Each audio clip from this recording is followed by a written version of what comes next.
Bonjour, c'est Nestilson ici. Voici une petite vidéo pour montrer comment utiliser ce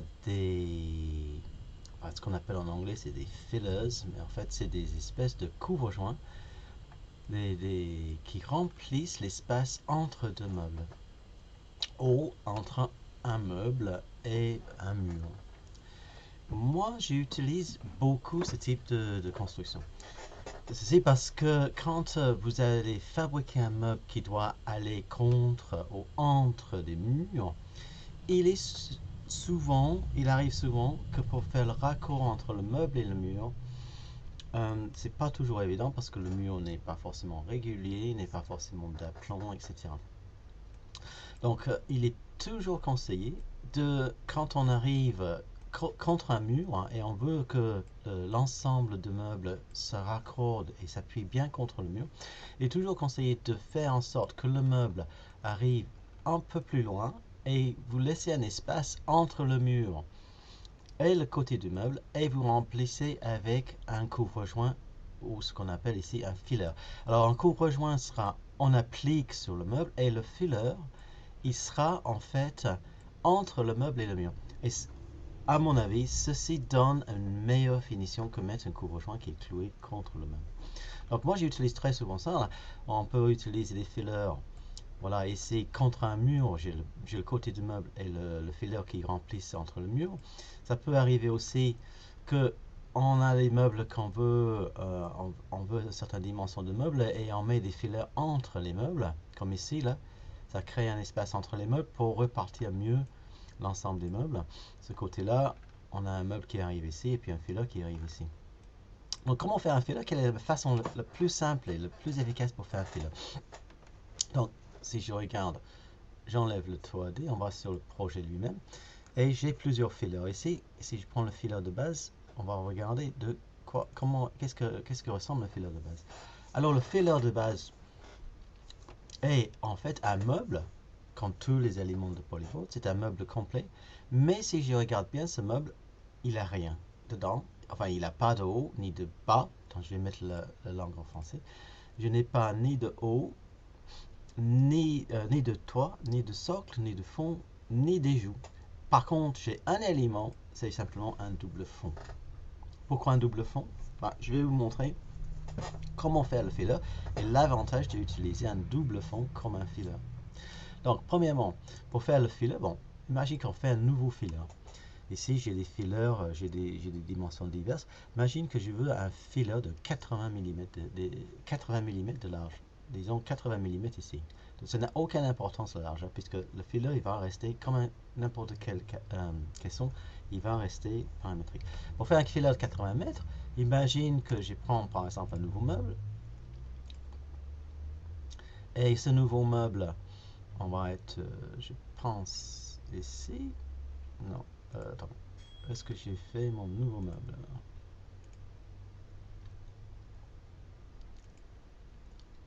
Attends, je vais faire un nouveau meuble. Nouveau caisson. Voilà, meuble 3. Voilà, j'ai mon nouveau meuble. Alors, pour faire un filler, il faut avoir un meuble qui est au plus simple construction. C'est-à-dire, par exemple, ce meuble-là, on a par défaut, on a des paramètres. Le fond, par exemple, il est en retrait, etc. Et en rainure. Ce qu'on va faire, c'est que on va éliminer toutes les constructions, enfin toutes les méthodes de construction. On va enlever dans le corps du meuble, on va enlever tous ces paramètres ici. Je vais les éliminer, toutes les règles de retrait et de bord. Et puis je vais mettre mon fond en... le fond, je vais mettre en applique sur mon meuble. Bon, c'est pas très important, mais ça me fait un meuble au plus simple. Et une fois que j'ai mon meuble au plus simple, on va simplement éliminer toutes les différentes parties du meuble, ici dans le menu, pour qu'il y ait juste volume. En fait, c'est un volume virtuel. Et dans ce volume virtuel, je vais cliquer dedans et je vais cliquer droite avec le souris et ajouter un double fond. Et maintenant, le double fond, ce qui m'intéresse, c'est que ce double fond soit par rapport à mon meuble de base, il soit à une certaine distance par rapport à l'avant. Par exemple, si je sais que je veux reculer mon fileur de 50 cm, je vais mettre 50 cm distance depuis l'avant de mon meuble. Et quand je clique sur OK, donc maintenant j'ai mon double fond et je clique à l'extérieur et je vais donner maintenant la largeur de mon fileur, ce qui est la largeur de mon meuble. Donc si je veux une largeur de fileur 80, j'ai maintenant un fileur de 80 et voilà mon fileur qui est inséré dans un volume virtuel et qui est à 50 de l'avant du meuble et il fait une largeur de 80. Et je vais le sauvegarder dans mon projet, créer un nouveau modèle. Et ce modèle, je vais l'appeler fileur 80. Et il va apparaître maintenant ici, fileur 80, dans mon menu. Donc, comment utiliser des fileurs? Donc, on va peut-être éliminer nos modes. Je vais mettre par exemple, je vais prendre mon fileur 80 et il vient comme un meuble virtuel qu'on ne voit pas. Il va se clipser automatiquement sur le mur. Et je peux après je peux ajouter des meubles dessus et qui vont se clipser. Vous voyez, et les meubles vont se clipser sur le volume virtuel de mon fileur. Alors celui-ci, on va mettre là. On peut mettre un fileur, l'autre fileur 80 par exemple ici. Là, et quand je mets mon fileur 80, regardez, le fileur est inséré dans un volume virtuel, il va se clipser sur le meuble et se positionner exactement à 50 cm de bord.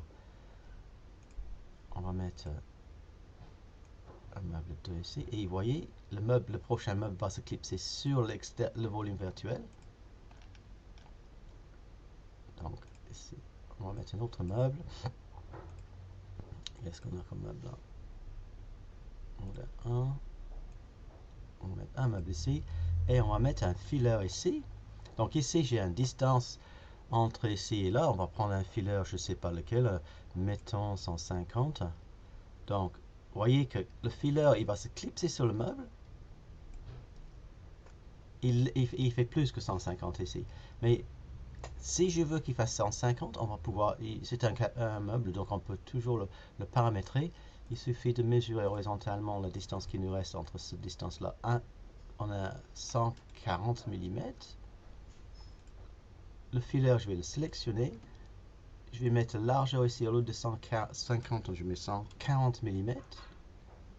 Et le fileur va s'ajuster parfaitement dans le meuble. Vous voyez? Donc si je regarde mon ensemble, voilà, j'ai l'ensemble ici avec les trois fileurs qui sont insérés et qui sont clipsés parfaitement sur mon meuble.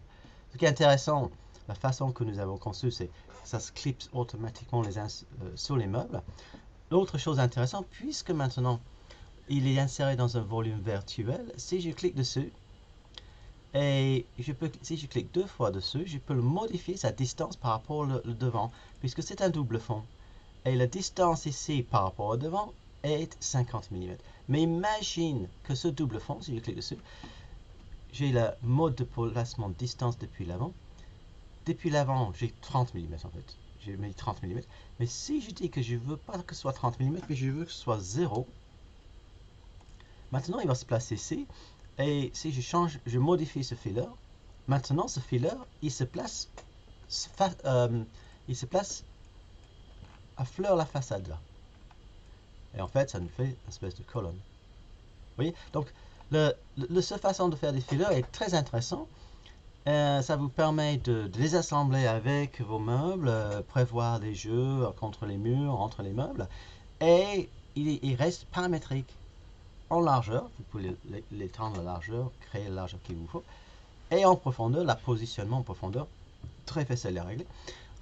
Et bien sûr, dans le projet, il sera inclus dans les feuilles de débit et toutes les usinages que vous voulez ajouter aussi. Vous pouvez aussi les ajouter des usinages.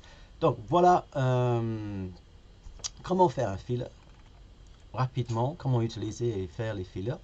Et j'espère que ça vous a été intéressant et je vous souhaite à bientôt dans une autre vidéo. Merci beaucoup. Au revoir.